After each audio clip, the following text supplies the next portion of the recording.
listening. Yes. Uh, Hare Krishna, Guru Dev. Hare We accept Krishna. our humble obeisances. And Krishna Guru Maharaj, please accept our obeisances. Hare Krishna Maharaj, my obeisances to you. Alright, so we're on Canto 2, text 25. That's right. Okay. Alright, wait, hold on 1 second here. All these things pop up when they start the recording. It's like it has to let you know 3 times that you're being in Yeah. different ways that you're being recorded. Okay. And I was reading ahead a little bit just to try to get an overall grasp of this chapter because it's been about a week since we've covered it. And so just a little recap here where this is talking about the yogi's going to different higher states of perfection. And we ended last week with the yogi going to the circle of Shishumara to relate with Lord Hari, the personality of Godhead. However, interestingly enough, it's not his final stop. So we're gonna see where he goes to next from here. So I'll go ahead and chant Mangala. Should I go ahead and chant Mangala Chartam? In our okay. Om Gananam Shagananjana Shakaya Chakshuru Manitaminata Spashi Gurve Namaha Shri Chaitanya Maro Visham Sapitam Yena Bhutale Swayam Rupa Kadamayam Darati Swapanantikam Vandeham Shri Guru Shita Parakamalam Shri Guru Vaishnavam Shri Rupam Sagajatam Sahagara Raganaptam Vitam Tam Sujivam Sadvitam Sadvadutam Prijana Sahitam Krishna Chaitanya Devam Shri Radha Krishna Padan Sahagana Lalita Shri Vishakam Vidamsha Hey Krishna Kuruna Sindhu Dinabandhu Jakapate Gopesha Gupka Kanta Radhikanta Namustate Tapta Kanchana Gorangi Radhe Vrindavaneshwari Vrishabhanu Sute Devi Pranamami Hari Priye Pancha Kalpa Tarubhyascha Kripa Sindhu Vevacha Patitanam Bhavne Vaishnaveyo Namo Namaha Shri Krishna Chaitanya Prabhu Nityananda Shri Advaita Gadadhar Shivasari Gaur Bhakta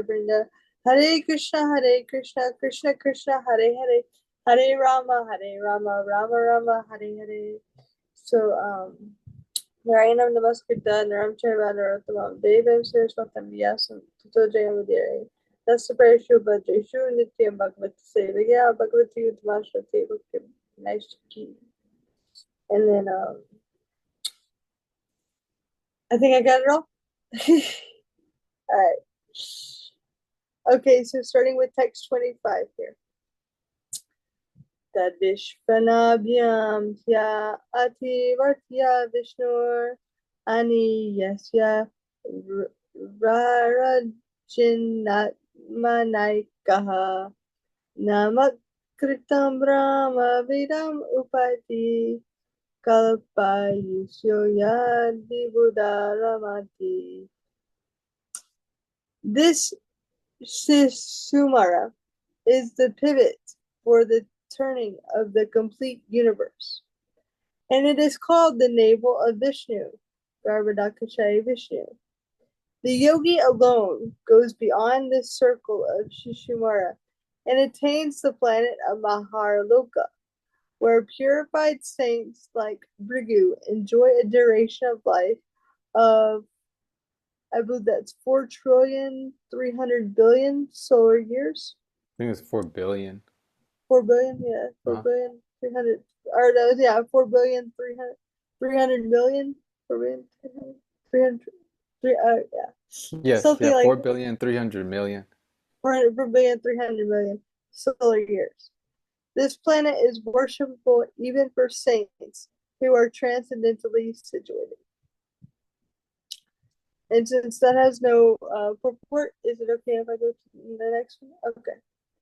Ato anatasya mukana lena Dadayamanam sa niriksha vishvam niryati siddhishvara yushta dishyam yad yadvai paradyam taruparamisyam. At that time, the final devastation, at that time of the final devastation of the complete universe, the end of the duration of Brahma's life, a flame of fire emanates from the mouth of Ananta, from the bottom of the universe. The yogi sees all the planets of the universe burning to ashes, and thus he leaves for Satyaloka by airplanes used by the great purified souls. The duration of life in Satyaloka is calculated to be 311 trillion 40. Oh, wait, sorry. Is it 311 trillion? I see a 15 in the database website. That's strange. What do you have?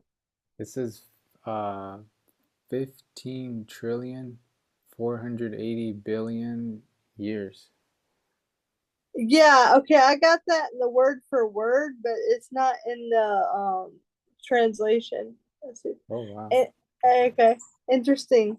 A very long time. Yeah. Okay. Yeah, we'll just say that. All right, purport by Srila Prabhupada. It is indicated herein that the residents of Maharloka, where the purified living entities or demigods possess a duration of life calculated to be 4,300,000,000 solar years, have airships by which they reach Satyaloka, the topmost planet of the universe. In other words, the Srimad Bhagavatam gives us many clues about other planets far, far away from us, which modern planes and spacecraft cannot reach, even by imaginary speeds. The statements of the Srimad Bhagavatam are accepted by great acharyas like Sridhar Swami, Ramanujacharya, and Vallabhacharya. Lord Chaitanya Mahaprabhu specifically accepts Srimad Bhagavatam as a spotless Vedic authority, and as such, no sane man can ignore the statements of Srimad Bhagavatam when it is spoken by the self-realized soul, Shukadeva Goswami, who follows in the footsteps of his great father, Srila Vyasadeva, the compiler of all Vedic literatures. In the creation of the Lord, there are many wonderful things we can see with our own eyes every day and night, but we are unable to reach them equipped by modern materialistic science. We should not, therefore, depend on the fragmentary authority of materialistic science for knowing things beyond the range of scientific preview. For a common man, both modern science and Vedic wisdom are simply to be accepted, because none of the statements either of modern science or of Vedic literature can be verified by him. The alternative for a common man is to believe either of them or both of them. The Vedic way of understanding, however, is more authentic because it has been accepted by the acharyas, who are not only faithful and learned men, but also liberated souls without any of the flaws of conditioned souls. The modern scientists, however, are conditioned souls liable to so many errors and mistakes. Therefore, the safe side is to accept the authentic version of Vedic literatures, like Srimad Bhagavatam, which is accepted unanimously by the great acharyas. So here we see that the yogi is continuing his journey, and at the time of the final devastation, when he sees the universe being destroyed, he goes up to Satyaloka, and we know that Satyaloka, it's a place that's not destroyed by this devastation. And so Prabhupada, like he quite often does, I was just taking note of this, whenever there's something, or not all the time, but quite often, whenever there's something in the Shastra that seems pretty pretty, I guess you could say, unbelievable to our senses. Like fire emanating from the mouth of a nut and things like this. He um he explains the authority of Shima Bhagavatam in this purport, which is what he spends the most of the purport doing. And what's really interesting here is that he's saying, Shima Bhagavatam, it's not like just some book, but it's accepted by all these great saints as being the authority for which we can follow. So there's different types of evidence as we hear about in Shima Bhagavatam. And one is called Shudra Praman, where we accept evidence coming down from liberated souls. So, like Prabhupada sometimes would say, people can look at a rope and, they can mistake that rope for a snake or vice versa. I actually had that happen to me once. I was in the dark someplace and I saw something and I swore to God it was a snake. And then somebody shined a light on it and it was just like an old rope type material. So it's just a simple example, and I'm sure we all have examples of this, of how our senses can be limited. We can mistake one thing for another thing. If Even if just going down and looking at flies, I was thinking about this yesterday because we had some flies flying around the kitchen. And you know how flies will like land on your hand or land on your arm or land on your head? Due to their limited senses, they probably have no idea what they're landing on. They can't see that this is a whole human body with like eyes and ears and senses. They can probably only see, the small patch of skin in which they've landed on. So that just shows how their senses are limited in that one particular species. And then also, I saw a video a few weeks ago that showed the vision of different animals. And it was showing how dogs see, how cats see, how, I can't remember how a snake sees, like the snake's vision.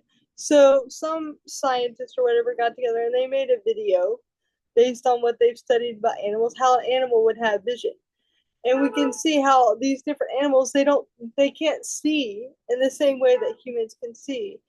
Certain ones of them can only see certain colors, or things look kind of blurry, or they can't make out all the shapes that we can make out. So the point that I'm trying to get at with all this, or the realization that I'm getting with this verse, is that if we can even see in this material world how animals have different senses from humans and they can't see everything like a human can see, and they can't have the realization that a human can have, what to speak of like what imagine what realization higher beings must have that's so much greater than what we can actually see. So we know from the Vedas, Prabhupada's mentioned here, that as conditioned souls, our senses are limited. So, but with the liberated souls, they don't have any limited senses. They can see things as they are. Like Narada Muni, he can travel all throughout the three worlds. So he has the ability to see things that we can't see. So, Prabhupada, this is what he kind of spins the purport on, trying to convince us of the Vedic authority. And just one more example, and then I'll stop here. I'll open it up for any realizations you guys might have had on it. But I can't remember if I told this story, but in the introduction of Sri Upanishad, Prabhupada also talks about how we have to accept the Vedas. The Vedas is mother, so we accept it. Even though we can't scientifically prove it is to be accepted, because the Vedas is mother. And then he gives the example of cow dung and how the other stools of other animals are contaminating, but cow dung is antiseptic. And I might have told you guys the story that I had a friend who was working out on a farm, and she slashed her leg with a machete, and it was bleeding quite a lot. And the girl that she was with also ended up cutting herself too. Like they both had machetes and they both ended up cutting themselves. One of them went back to the house and got some Neosporin and wrapped up her leg and bandages. In this field where they were working, there were cows, so there was cow dung lying all around. And she had heard that if you put cow dung on cuts, it will heal it. And so she thought about it. She's like, I don't know if I want to go all the way back to the house. Maybe I want to try this and see if it works. But her mind was telling her, don't touch that. You know, because like we're not, especially we're not accustomed to like wanting to go touch some animals dung, you know. And so, but then she thought, no, I should have faith in the words of the acharyas in the shastra. And then she did it and she put it on her cut, and she said within a day it was almost completely healed up. So, and I think actually now, at least from what I've heard from some devotees, of course I can't verify this, but they said that some scientists have done some studies on cow dung and have shown that it has some antiseptic properties to it. So this is just an example of how we have to accept the Vedic literature, because you know, due to our own senses, we might see, okay, this stool is dirty, this stool is dirty, this stool is dirty, because normally it has many bacteria in it. That's why if you're swimming in a pool and somebody vomits or whatever, or they pass stool on it, everybody has to get out because you can get very sick. But we see that with the cows, it's not explained. The Vedas explain this. But if we're only looking at it through our limited senses, you'd be like, okay, no, well then that must also be contaminated. So anyway, these were just some realizations I had on the verse. I would like to hear now from you guys if you guys had any realizations, or if you any realizations on anything I said.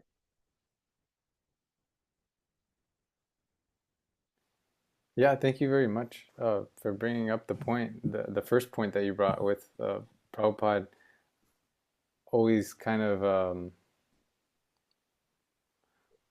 I don't know if you, I mean, prefacing, but it kind of comes after the verse. But where if there's like a verse that talks about something that's, yeah, kind of far out there, then Prabhupada mentioning that this is the authority, that what you're reading, this is authoritative knowledge. So it made me think of, for one, just um, Prabhupada's sensitivity to his audience. So he understood that who he was preaching to would not have any kind of knowledge about any of what we're reading, no kind of context about any of this really. And so if like under like almost kind of putting himself in our shoes, that if we were to read, if we were to be reading these things, that immediately our first initial reaction could be that this is like fairy tale things, that this can't be true. And so him understanding that and making it clear that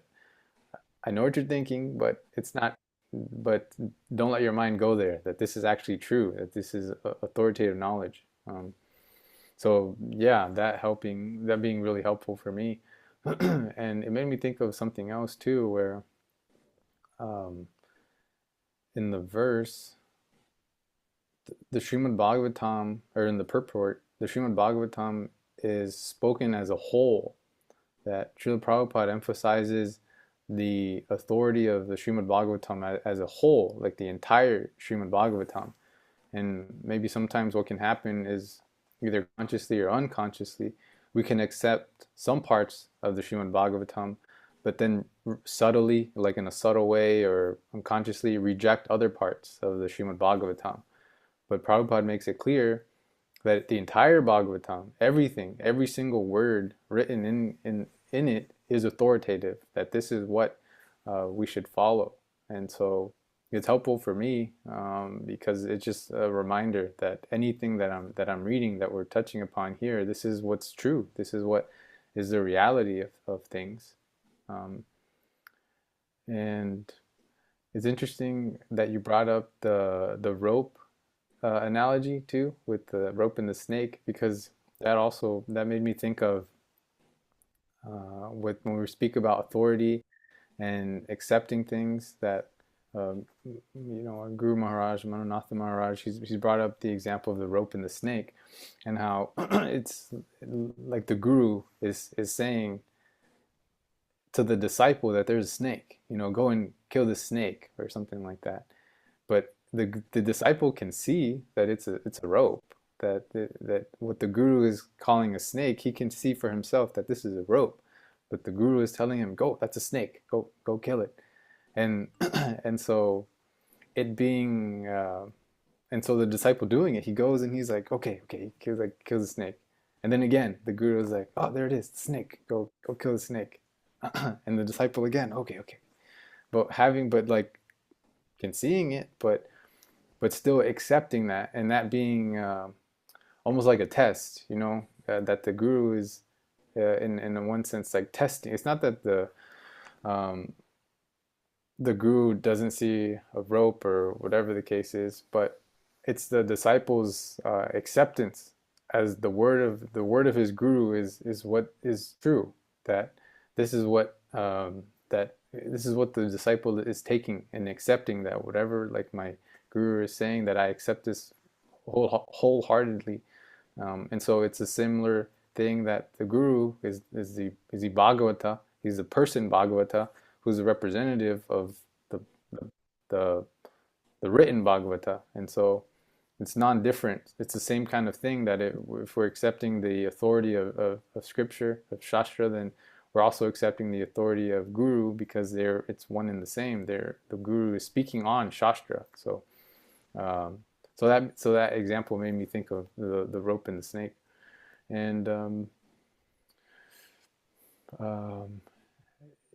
and also with the fly, I heard a similar analogy or example given by Hridayananda Maharaj, where he was speaking about ants, and how same kind of thing, how our relationship as jivas, how an ant can be on our body, and if the ant is crawling up our arm, it can see like some little hairs, and it can, who knows, it could think this is like a tree or whatever.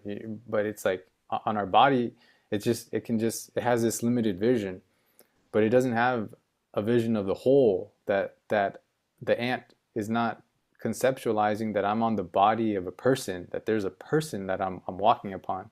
The ant is only seeing like hair, or seeing like pores, or seeing skin, and so it's not seeing the bigger picture. And so the same kind of thing for us, as that when it comes to material, I believe he was tying it to material science, if I'm not, yeah, where with material science, it's like that, where it's like material science without understanding of Krishna, the Supreme Personality of Godhead. It's just stuck on this one thing. Like, say you're a biologist, you're studying like, oh, how animals, kind of the chemistry, or the biology of an animal. Or if you're like a volcanologist, you're studying volcanoes, but it's without that understanding of the greater whole, that like this scientist is just focusing on this, on the tree, that, oh, the tree is like this, and this is how you can tell how old it is. But without that kind of understanding that the tree is just a part of the greater whole, and that greater whole being Krishna, that or whatever they're studying. And so the modern science lacks that missing, it's that missing link there, that if it's all connected to Krishna, whereas Vedic wisdom, that's the foundation of it all, that it's all connected to Krishna, that whatever is in the Vedas is in direct connection with Krishna, whether explicitly or more in a more subtle layer, but at its foundation, that's what it is. And so as devotees, we hear other devotees, or advanced devotees, utilizing modern science, and I think even Srila Prabhupada would sometimes give examples of like things that modern scientists have said to kind of strengthen the argument for Vedic wisdom. It's not, we can use everything in Krishna service. And so sometimes we see that too, that it's not that we should completely reject modern science and just think that this is all false. We I've heard the term swanning, that you take the essence of it, or you take what's if there can be this whole mess of whatever that the scientists have come up with, and things like that, but we can still find something in there that is relevant, and can be utilized in a way that can help our own understanding of Krishna consciousness, or someone else's understanding of Krishna consciousness. And so that's why we utilize our intelligence to see how we can connect these things.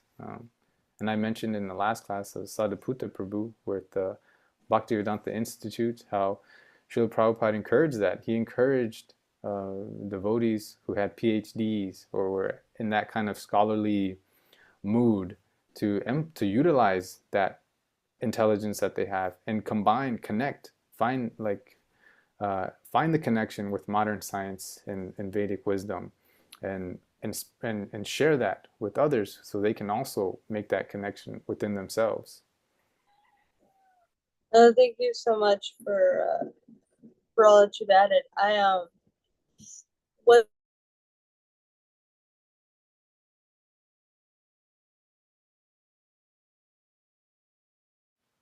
I don't know if you can hear me, but I think, did she cut out on your end too, Yamuna?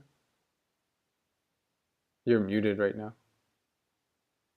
She's frozen. Oh, okay, okay. Just checking that it's not just me.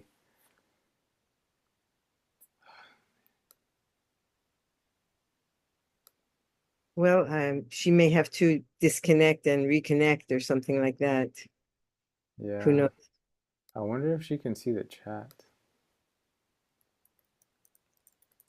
Try that. Yes.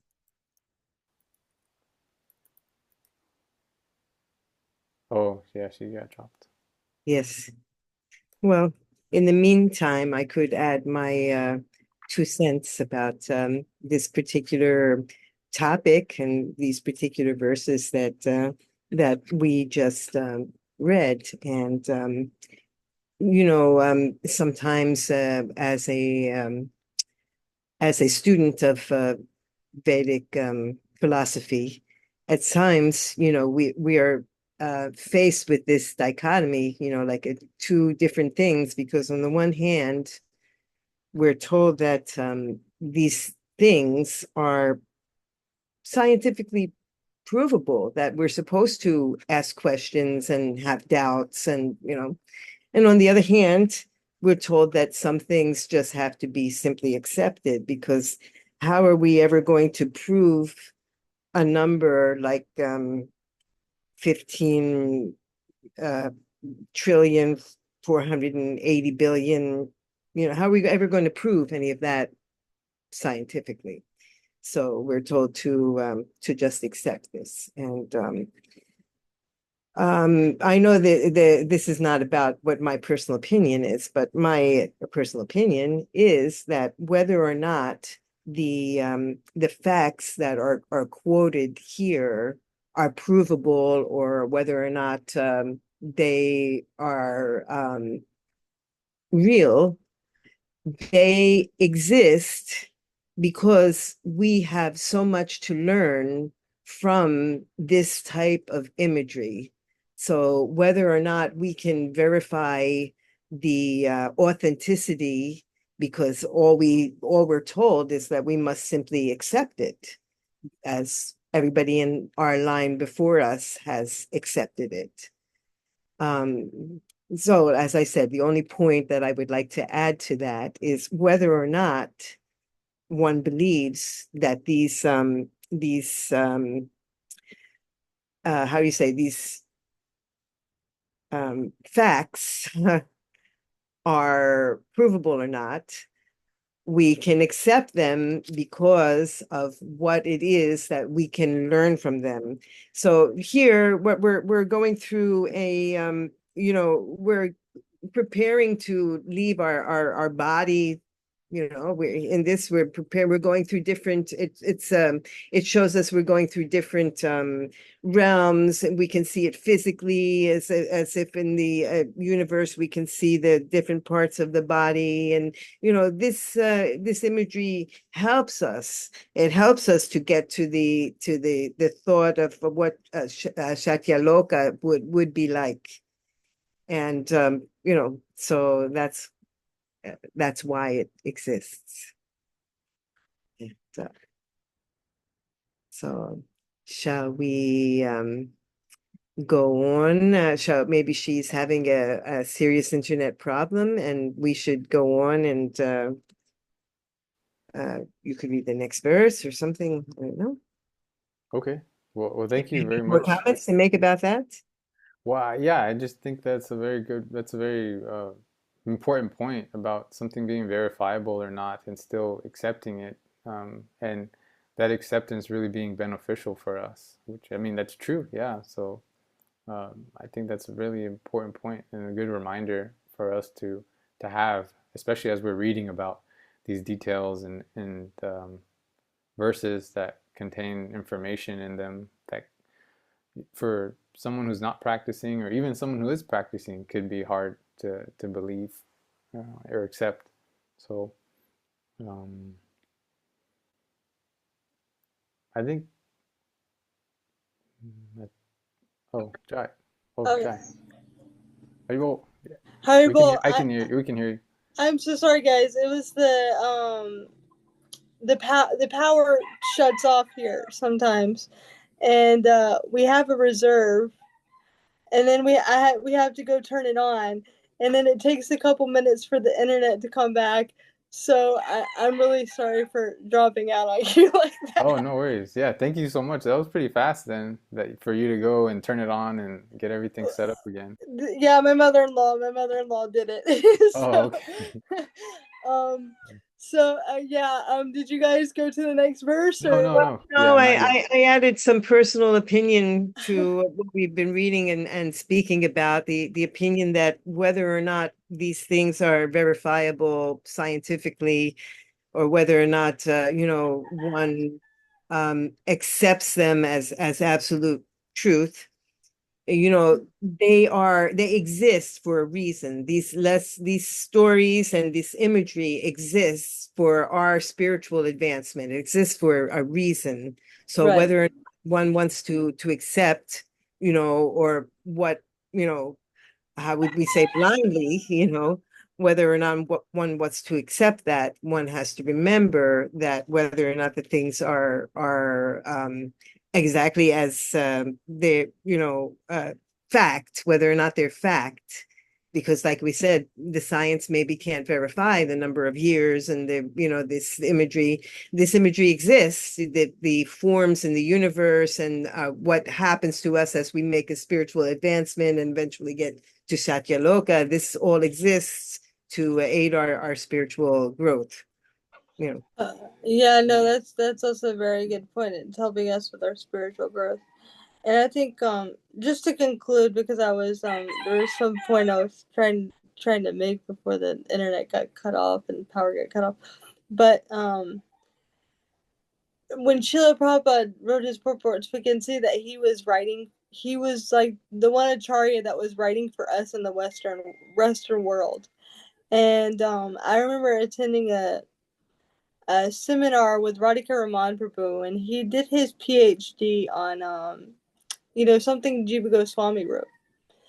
And one of the things he said in this seminar is that the six Goswamis, their writings are very important, but they weren't necessarily writing for people in the Western world, because their preaching was in India. And I was reading a book by Srila Vishwanath Chakrabarti Thakur, and it was a very good book, but I remember reading parts of it and I was like, oh, well, what does this mean, and what is this like? He didn't necessarily have to go into so much detail because it was kind of understood at that time. So I have, just just to wrap up, this makes me appreciate Srila Prabhupada so much more, that you can see that he's writing, like with us in mind, with kind of how we're thinking and things like that, and our culture, and which even though our acharyas are pure devotees and their writings are important, they're not necessarily speaking to the Western conditioned mind, and that's the greatness of Prabhupada, that he's able to explain all this so that we can understand it. Yeah, very nicely said. Thank you for sharing that. Just deepens my appreciation too. Mm. And he, luckily for us, he's written so many books. Uh, Cassandra and I, we've just somewhat started. I don't remember if I mentioned it before, but I found a list from um, Bhakti Rasamrita. Is it Bhakti Rasamrita Maharaj? I can't remember if he has something else at the end of it. I think it's I know you're talking about, but I can't remember his whole name. So, okay.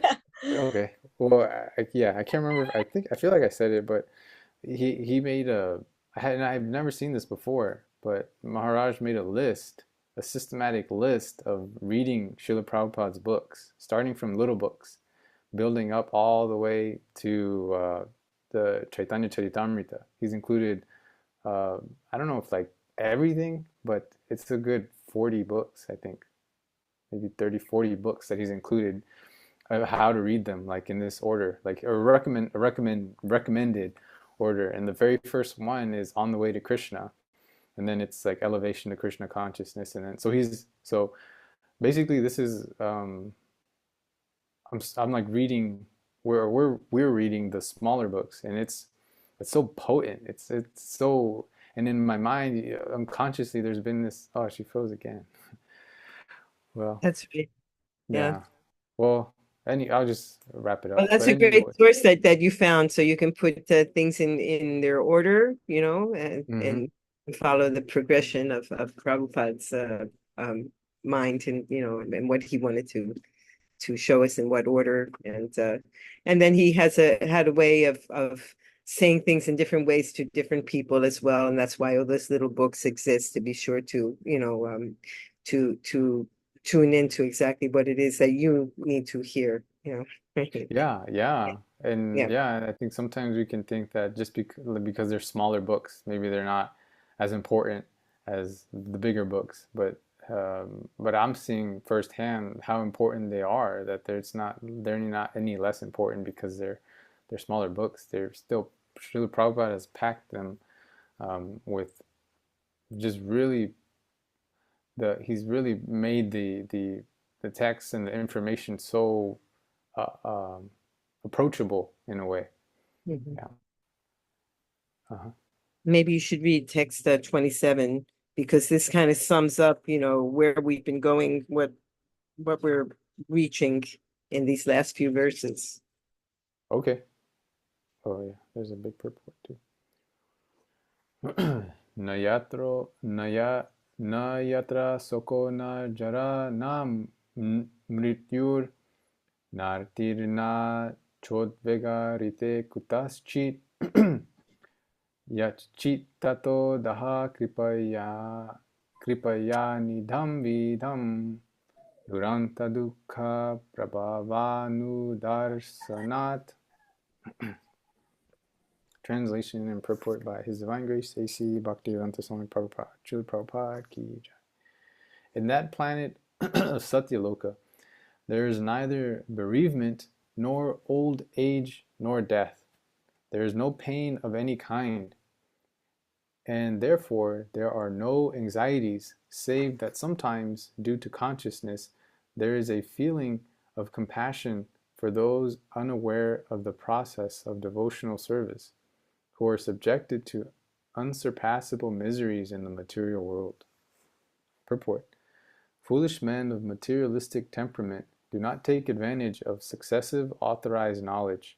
The Vedic knowledge is authorized and is acquired not by experiment, but by authentic statements of the Vedic literatures explained by bona fide authorities. Simply by becoming an academic scholar, one cannot understand the Vedic statements. One has to approach the real authority who has received the Vedic knowledge by disciplic succession, as clearly explained in the Bhagavad Gita 4.2. Lord Krishna affirmed that the system of knowledge as explained in the Bhagavad Gita, was explained to the sun god, and the knowledge descended by disciplic succession from the sun god to his son, Manu, and from Manu to King Ikshvaku, the forefather of Lord Ramachandra. And thus the system of knowledge was explained down the line of great sages, one after another. But in due course of time, the authorized succession was broken, and therefore, just to re-establish the true spirit of the knowledge, the Lord again explained the same knowledge to Arjuna, who was a bona fide candidate for understanding due to his being a pure devotee of the Lord. Bhagavad Gita, as it was understood by Arjuna, is also explained, Bhagavad Gita 10.12 through 13. But there are many foolish men who do not follow in the footsteps of Arjuna in understanding the spirit of Bhagavad Gita. They create instead their own interpretations, which are as foolish as they themselves, and thereby only help to put a stumbling block on the path of real understanding, misdirecting the innocent followers who are less intelligent, or the Shudras. It is said that one should become a Brahmana before one can understand the Vedic statements, and this stricture is as important as the stricture that no one shall become a lawyer who has not qualified himself as a graduate. Such a stricture is not an impediment in the path of progress for anyone and everyone, but it is necessary for an unqualified understanding of a particular science. Vedic knowledge is misinterpreted by those who are not qualified Brahmanas. A qualified Brahmana is one who has undergone strict training under the guidance of a bona fide spiritual master. The Vedic wisdom guides us to understanding our relation with the Supreme Lord Sri Krishna and to acting accordingly in order to achieve the desired result of returning home back to Godhead. But materialistic men do not understand this. They want to make a plan to become happy in a place where there is no happiness. For false happiness, they try to reach other planets, either by Vedic rituals or by spacecraft, but they should know for certain that any amount of materialistic adjustment for becoming happy in a place which is meant for distress cannot benefit the misguided man, because, after all, the whole universe with all its paraphernalia will come to an end after a certain period. Then all plans of materialistic happiness will automatically come to an end. The intelligent person, therefore, makes a plan to return home, back to Godhead. Such an intelligent person surpasses all the pangs of material existence, like birth, death, disease, and old age. He is actually happy because he has no anxieties of material existence, but as a compassionate sympathizer, he feels unhappiness for the suffering materialistic men, and thus he occasionally comes before the materialistic men to teach them the necessity of going back to Godhead. All the bona fide acharyas preach this truth of returning home, back to Godhead, and warn men not to make a false plan for happiness in a place where happiness is only a myth. The verse again reads, "In that planet of Satyaloka there is neither bereavement, nor old age, nor death. There is no pain of any kind, and therefore there are no anxieties, save that sometimes, due to consciousness, there is a feeling of compassion for those unaware of the process of devotional service, who are subjected to unsurpassable miseries in the material world." So, in the first part here, the two main points that I got from it was the significance of our parampara, of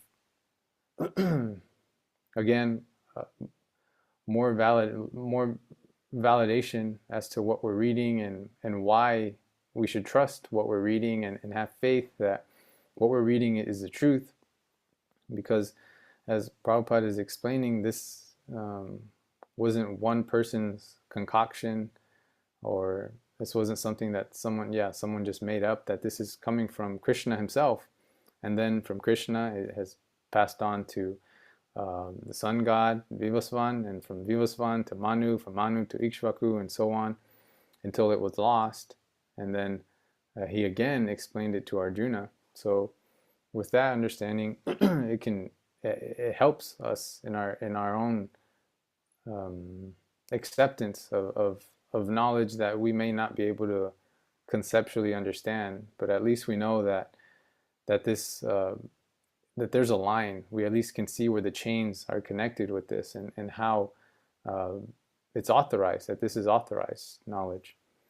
And then Prabhupada highlighting or emphasizing the need to be a Brahmana. One should become a Brahmana before we can understand the Vedic statements, which um, I guess brings up a question for me as to what exactly he's meaning behind that.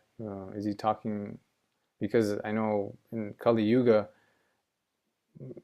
yeah, I was just hearing about this, how sometimes we hear Prabhupada, even in the same purport, he can give almost seemingly contradictory statements, where we read that in Kali Yuga everyone is Shudras. Prabhupada has said that, um, not casual, not basically. I forgot the word he used. There's a specific word he used, but he's saying basically everyone is a Shudra in Kali Yuga. But to come to a place of understanding, and I've heard that too. That Prabhupada wanted Brahmanas. He wanted everyone to be Brahmanas. So he wanted his disciples to be Brahmanas. But it just brings a question to me, because we all have different natures. So for some devotees, they are very much scholarly, into reading and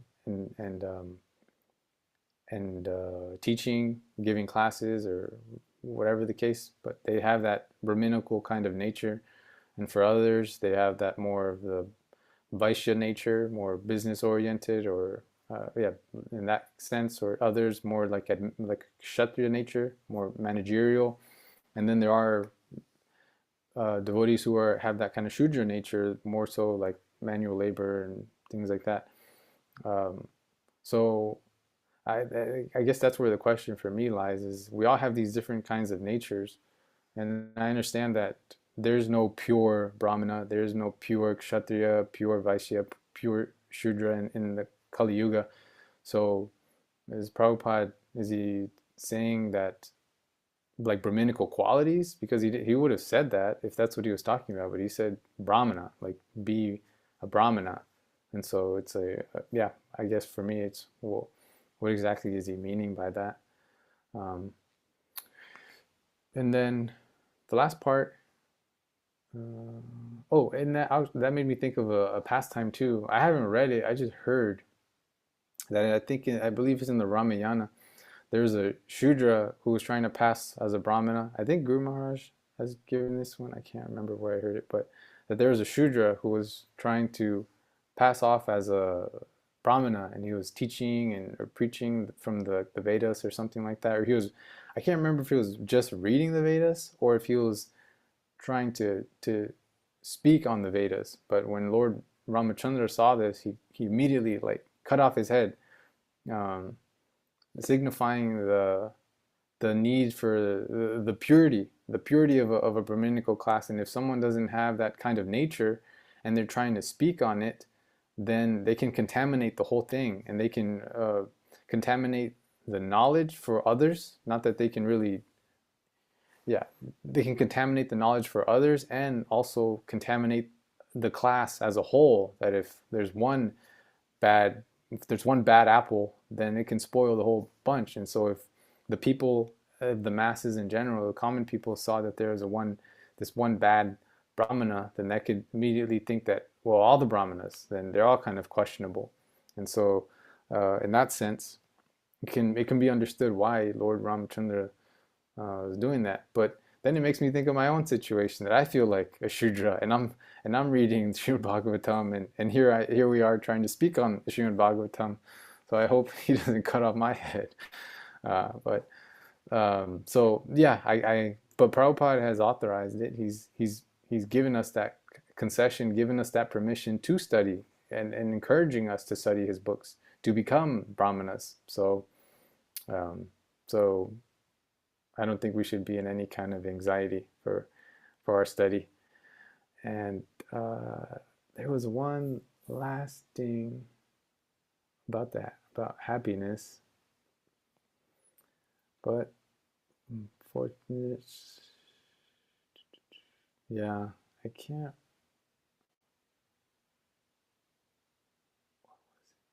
Yeah, I can't remember exactly what I wanted to add about this last part. So, yeah, before we run out of time, if anyone else wants to add anything. I'll add something about the Brahmana points. Mm. Although, yeah, I think this is a good question for Maharaj, but I have read that Brahman, in one sense, means that they're situated in the level of Brahman, meaning that they kind of understand that they're not this body. And so, anyone can come to that level regardless of whether position is in Varnashram. And then there's the whole Brahmana position in Varnashram. And while we do have our different natures, Srila Prabhupada wanted us to have Brahminical type habits and develop some Brahminical type qualities. For example, Brahmanas are in the mode of goodness. And it's often said that you can't fully transcend until you come to the mode of goodness. So, that means being very regulated in your habits, your eating, your sleeping, like rising early, taking bath, these things. So people have mentioned to me that there's Brahmana can mean different things depending on the context. But we can see that for one who's not trying to at least cultivate the mode of goodness, it's very hard for them to understand Krishna consciousness. I mean, think about the person. I'll just give an example of my own life. Like, I have a family member, and I would grow up watching them. They would wake up in the morning, they would drink a Mountain Dew, and they would light a cigarette. That's how they would start their day. And I could just see, like, and then at night they'd have some alcoholic drink before they went to bed. Like, there was nothing about contemplating on the absolute truth and their habits and they were just like, oh well, whatever happens happens, and there's some guy out there, but there was no attempt to really try to understand or have a relationship with. And that's because when we're in the lower modes, the lower modes they take over, and we're not thinking so much about, oh, who is Krishna, what is the absolute truth. It's more about hankering, lamenting, moroseness, and then maybe we get in a little bit of the mode of passion, and we're like, okay, I'm going to accomplish this, I'm going to accomplish that, I'm going to change my career, I'm going to start that business. And so in these lower modes, there's not room for Krishna. It's more selfish. So, at least one has to come to the mode of goodness to kind of be able to understand, which is a very Brahminical thing. But with that said, also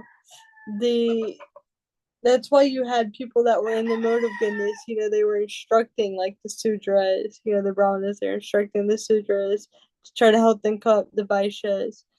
And even the Kshatriyas that are said to be in the mode of passion, they still had a regulated schedule, and things that they did. So, but also within the Varnashram system, I've heard it said that you didn't see Kshatriyas so much advising others. That was more Brahmins, but they had Brahmanas to help them understand. And at least on that point, that's what I can add. And I'm sure there's many people much more intelligent than me. Maybe they can add something else, or maybe they can correct my understanding if I'm wrong. But also there was something else that was brought up in this purport, where it was talking about how the devotee, they go beyond birth, old age, and disease, and they're not really in anxiety, but they have some compassion for those who don't really have understanding. That's in the verse. And it made me think of this verse that Prahlad Maharaj says to Lord Nrsingadev, where he's telling Lord Nrsingadev that he's not afraid of material existence because he's fully absorbed in his glories. He's self-satisfied. But he said, my only concern is for fools and rascals who are making elaborate plans for their happiness, families, societies, countries. I'm simply concerned with love for them. And Prabhupada, makes the point in this book where I don't want to talk too much, I know we don't have much time, that basically material nature will act in her own way. And we know that with whatever we create in this material world, it has, a beginning and an end. So people are making these plans for elaborate happiness within this world. The devotee sees compassion for them because the devotee knows, there's no permanent happiness here. You can't actually, make the permanent happy life that you want. Just like now we see with Syria, now they got rid of their dictator. Now people are like, okay, what's going to happen with Syria? But, then another country will have some problem. It's like, you can't really fully have world peace, without this God consciousness. So it's just an example, not trying to get political, but it's an example of how there's always some crazy thing in the world, some war, some conflict, some problem. Like here, I'm here in Dominican Republic. It has a lot of beauty, but I'm dealing with electricity, internet. It's like nothing can be perfect. Nothing can be totally perfect. So that's the thing in the material world. But yet people are devoid of God consciousness. You're always trying to adjust things, tweak it, and you're forgetting that these things are going to happen. So the devotee has concern with them. And also your last point about the Sudra in Ram Leela, and you're mentioning how, what about us? Because we see that in Kali Yuga, everybody's practically Sudra. What is our qualification? And the thing that we do, though, typically are what we should do when we're speaking on the Srimad Bhagavatam, is we're not actually giving an independent purport. Independent. We're speaking realizations based on what Prabhupada was saying. So versus like generally when you would see a Shastra, you didn't necessarily have the commentary under the verse. So you might see many people, and you'll see people today, they'll read Bhagavad Gita or whatever, and they'll put their own purport to it. They'll just read the verses, But what we're trying to do that's a little bit different is we're trying to understand the explanation of the verse according to what a self-realized soul has given us. And that's Srila Prabhupada's unique contribution is that he's giving us, a commentary. He didn't just translate it and say, here you go. Yeah. So we have this commentary, and a lot of what we do, and a lot of what any Bhagavatam class does, maybe with the exception of, a few classes, is, they'll read a verse and they'll read a purport, and a lot of what they speak on is what Srila Prabhupada said in that purport of how to understand the verse. And then they'll throw in what Srila Prabhupada said in this book and this lecture, and maybe they'll throw in something from what Srila Vishwanath Chakrabarti Thakur said that goes along with what Srila Prabhupada said, or what Srila Bhaktisiddhanta Saraswati said that goes along with what Srila Prabhupada said. So our speaking is not independent, and that kind of is what qualifies us. I read once that Prabhupada said, if one is not completely purified, if they follow in the footsteps of one who is perfect, that makes them perfect. In that sense, as long as they're, following in those footsteps. So anyway, that was just my contribution. I hope maybe it helped a little bit, but yeah, no. In terms of like Brahman, I would like to hear what Maharaj might have to say about that. Maybe you can phrase a question, put it in the chat, so he can talk about that, when he gives another class. By all means, please put it into written form for the next class. He has spoken a bit on how there are different ways to interpret the word Brahmana, because really in this day and age there would be no Brahmanas. unless you see it as, in a certain way. So it would be interesting to have him speak on it again, of course. Anyhow, we've I don't really have anything to add to that. It's just this particular verse is a very beautiful uh, final image of what it will be like when we finally reach Satyaloka, where everything will be perfect and we won't feel any pain or suffering. And it makes going back to Godhead very attractive. Yes. Yeah. Well, And my my understanding is Satya Loka is still the material world, though. yeah, It's yeah, not the that's what I was spiritual world. thinking. Oh, I Yeah. see. Yeah. Yeah, it's still these paths, the path that's being shown to us, everything is getting nicer and nicer. Hmm. Yeah. Yes. Yeah. It's like Yeah. here at the end, it's just going to be total bliss. Yeah.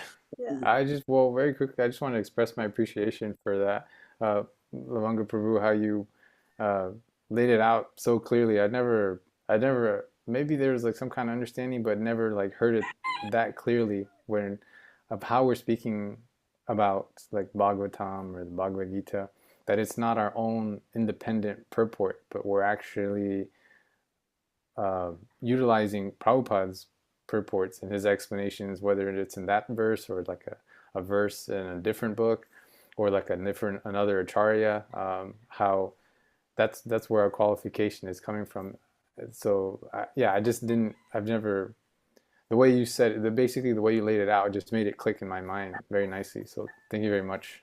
I have one friend who got introduced to Bhagavad Gita when he was in Peru. He went down to Peru to do like the ayahuasca, which is like what kind of modern day spiritualists do when they're wanting some spiritual experience. So he goes down to Peru for like a year, and he's doing ayahuasca and things, and he has some sort of shaman, and the shaman has Bhagavad Gita as it is, and he gives him Bhagavad Gita as it is, but he tells him, "Don't read the purports of this guru. I will give you the purport."